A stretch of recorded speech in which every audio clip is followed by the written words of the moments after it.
Hey guys, welcome back to the channel. Today we are sharing our experience on doing 6 months of retirement cruising.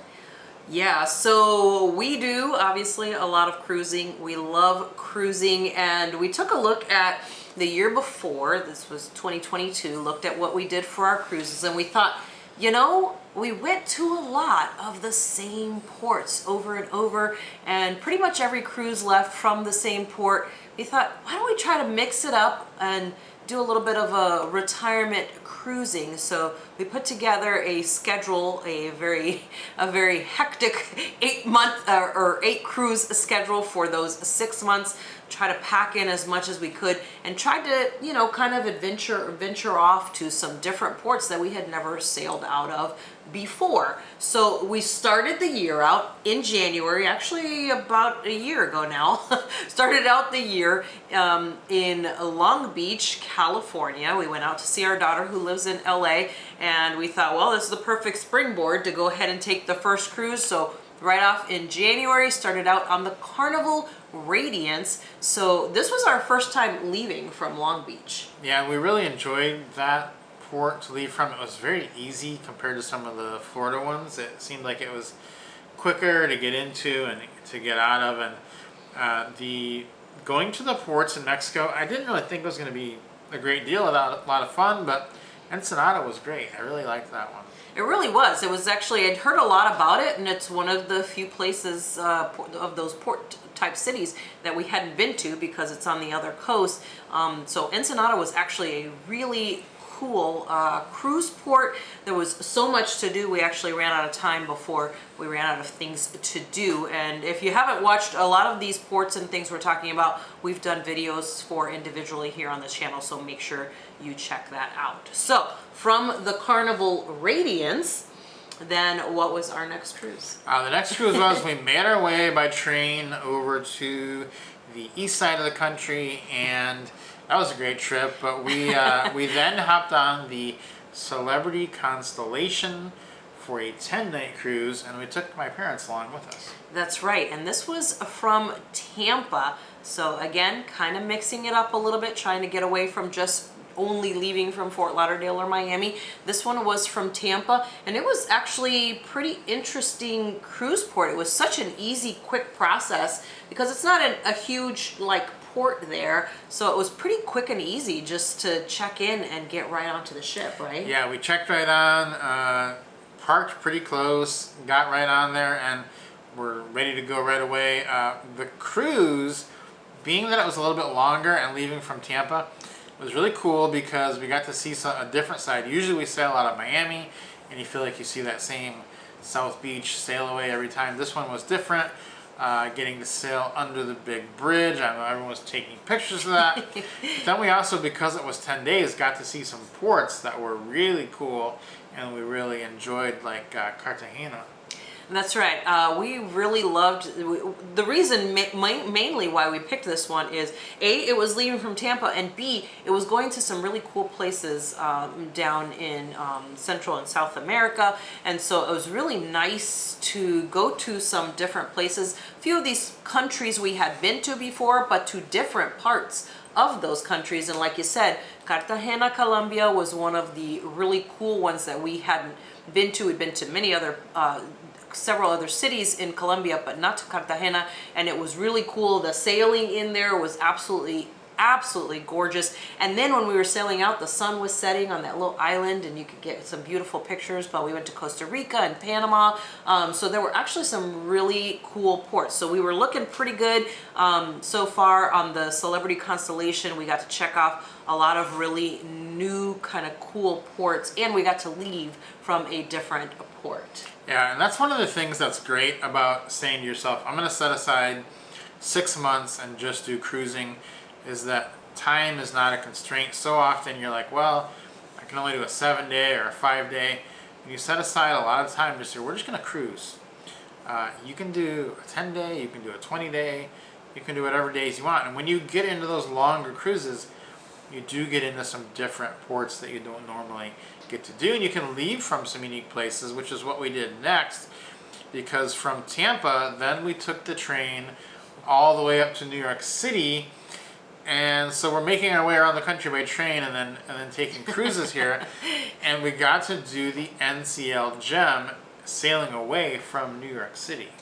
And let me tell you, that New York City port is so, so, so cool. I can't say enough things about this port. If you have never sailed from New York City, put it on your list of things to do if you love sailing, because it's so beautiful sailing out of there, and you can see, you know, the Statue of Liberty and just see so much of New York City. I mean, I'm probably gushing about it because I was born there, so I love New York City anyways, but it's just so beautiful that it is something that I think anyone who loves sailing would enjoy sailing in or out of New York City.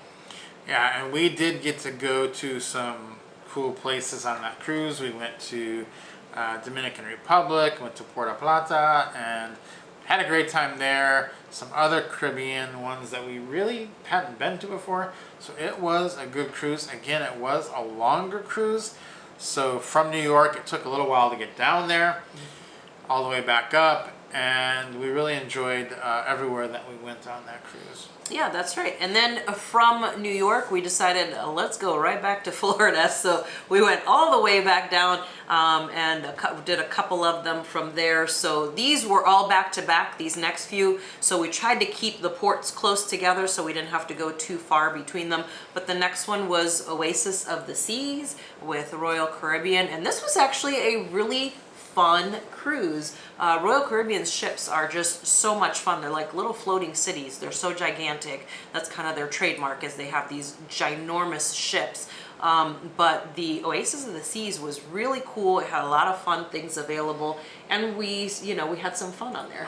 Yeah, we did. And one of the things that's interesting as you start to get into this point of it was you start to realize about around this time, okay, I've been on cruise ships now for a while. We're talking about close to 30 days now. And so you start to feel like, okay, things are feeling a little different. Because when you're only on a cruise ship for 3 or 4 days, you just feel like you're on vacation.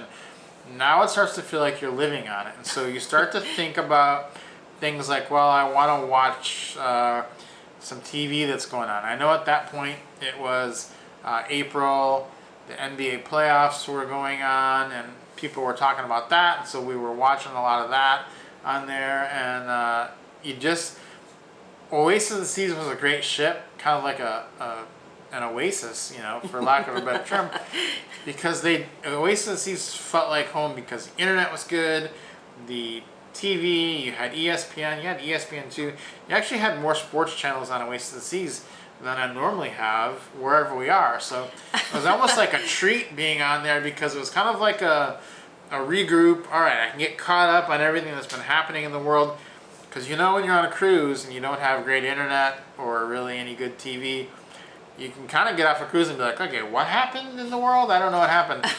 What happened while I was gone? After 30 days, you kind of feel out of touch. So got back in touch with everything on the Oasis of the Seas. That's right.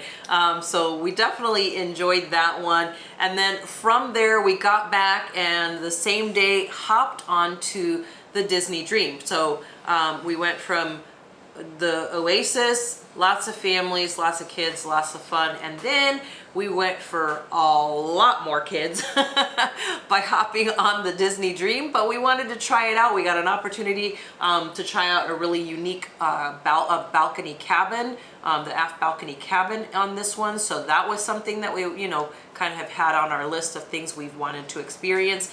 And also just wanted to see what it was like. This one was short. We wanted to see what this one was going to be like, kind of a trial of, do we like it? We had heard so many great things about Disney and just weren't sure, as just 2 adults traveling without children. Our children are considerably older than all the other kids on the ship. So we just weren't really sure what that was going to be like and wanted to give it a shot, but we wanted to do it with a shorter cruise. Yeah, and at the end of the day, we really weren't that excited about the Disney cruise when it was all said and done. It was pretty expensive, and we just didn't feel like we got out of it what we thought we might. We weren't blown away by it, and I think for that kind of money, you should be blown away by it. I would probably rather have just spent more time on the Oasis or on Virgin or something for that kind of money. So not for us, but it was good to learn that if you're in retirement, check and see. Go on a short Disney cruise first, because we did think about doing. There was like a 14-day repositioning Disney cruise. We did think about that, and pretty glad we didn't end up picking that one. Mm-hmm. Yeah. So we went from all the kids on the Oasis and the Disney Dream to 0 kids on the Virgin Voyages Scarlet Lady. It's an 18 and over cruise only. And this one was actually our first time on Virgin Voyages. And they completely blew us away. We had the absolute best time on the Scarlet Lady. So many unique experiences. Literally, they just take everything that you don't like about cruising and they make it better. So just a really great experience overall. Yeah, the food was phenomenal. Like every dinner is kind of like being in a specialty restaurant on another cruise. And the other passengers we noticed were much more relaxed on this ship, partly because none of them had their kids with them, I think. And so it was kind of interesting that people were a lot more talkative, a lot more friendly, a lot less on edge, and it was just a better vibe on that ship. I think it was our favorite cruise we've ever done. I think that's our new favorite cruise line. We're hoping to do more of those in the future. But it was, if you're doing retirement cruising, a lot of people say, well, am I too old for Virgin? Because it can kind of feel like it's for 20 and 30-year-olds. A lot of the people were 50 and 60 on that cruise, and we felt like we fit right in at dinner. A couple of the dinners, like the Korean barbecue, they seat you in a group setting. They did a pretty good job of putting people with other people that they might have something in common with, I think. Yeah, so that was really cool. That's such a unique experience. Again, every meal felt like it was a specialty meal, yet we weren't paying anything extra for it. So again, we have all of our review videos for that here on the channel. So if you're thinking about going or you're on the fence, go check those out, because we go over all the details of everything that you need to know for that one.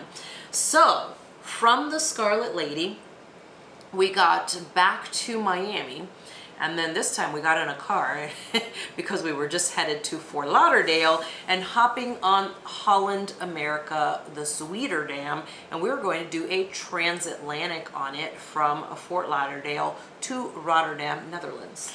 Yeah, this was a long one, and it was definitely kind of going up that. There was also no kids on this one, not because they couldn't come, just because the clientele was much more old variety than would be on Virgin or on Oasis or Carnival or something like that. So it was also kind of an older crowd, and we were probably some of the younger people on that ship, which was interesting. We've never really had that experience before either. That's true.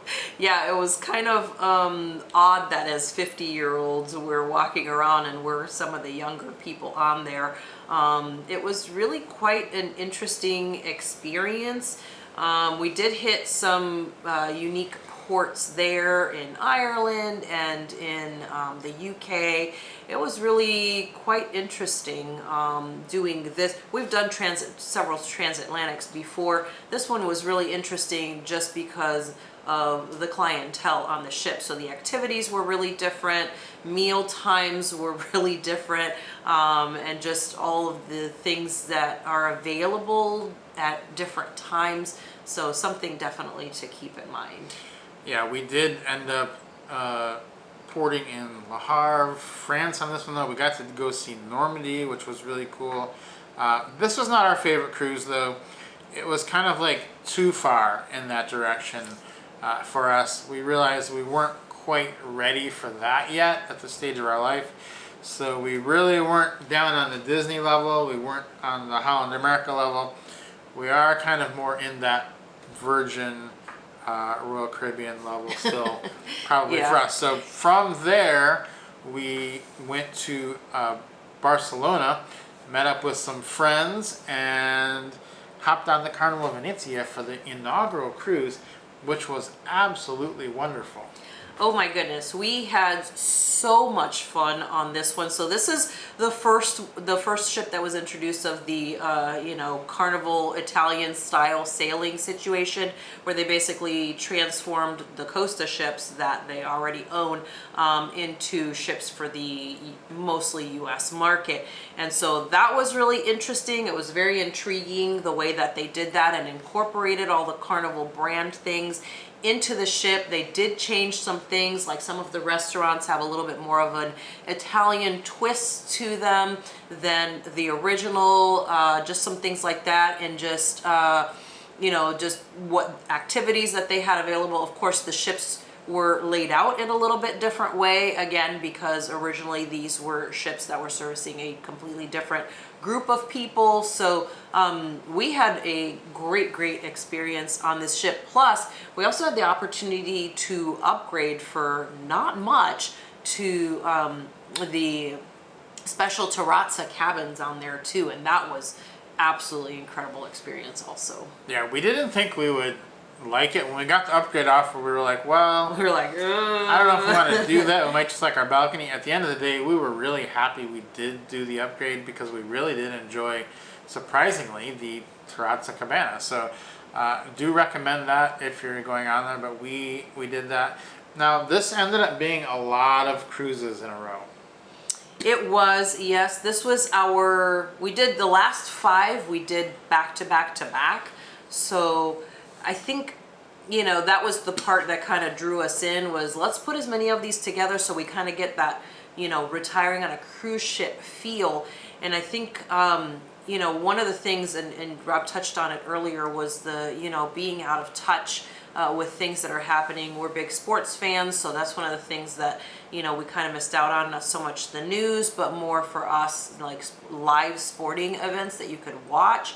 Kind of missed out a lot on that. And internet service was, kind of wonky in some places. Obviously on those transatlantic ones, they can be a little bit fishy, for lack of a better term. And just the overall kind of feeling of more isolation of sorts, which made it a little bit more challenging for us personally, as far as retiring long term on a cruise ship. Yeah, it wasn't really for us. I think it was too long of a time. We do love cruising, but I don't think we're going to do 8 of them in a 6-month period again anytime soon.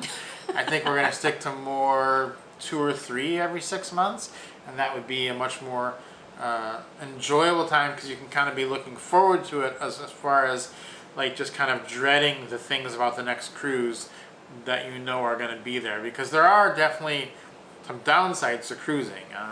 One of those things, like I said, is internet and laundry and being able to talk to people and changing time zones. And if you're on them for too long, you can kind of start to dread some of those things. And so we don't want that to ever be the case. We want to be looking forward to our cruises. And so keeping it to like 2 or 3 per 6 months, I think will help us to do that. Yeah, definitely. And we did kind of notice too, there were a lot of people when we were on the Holland America cruise, our second to last one of this batch. We did notice that, there were a lot of people who were actually retired on the ship. And we were on just the transatlantic part of a much longer world type cruise on this particular ship. We just were on part of it. And a lot of these people had already been on there for a while, and were going to be staying on there for a while. And especially, particularly like on that ship, there was a lot more disconnection than on some of the others. So a lot of things to keep in mind, which ships you're going to be on and which ports you're going to be on. And we learned a lot from all the different ports that we sailed from. We added some new ones that we were sailing from to the list, and some new ones that we were visiting within the cruises too, right? Yeah, it's definitely important to understand, if you're going to do retirement on a cruise ship, what the ship is that you're going to be on, because they're not all the same.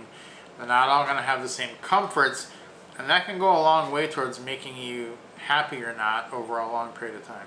Yeah, so hopefully guys, this was helpful to you if you're thinking about doing, retiring on a cruise ship, or long-term traveling on cruise ships back to back to back to back to back.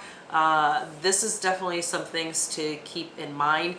Plus, You probably enjoyed a little bit about all the different ships that we were on from all the different brands. Leave us any questions down in the comments. Subscribe to the channel, and we'll see you guys next time.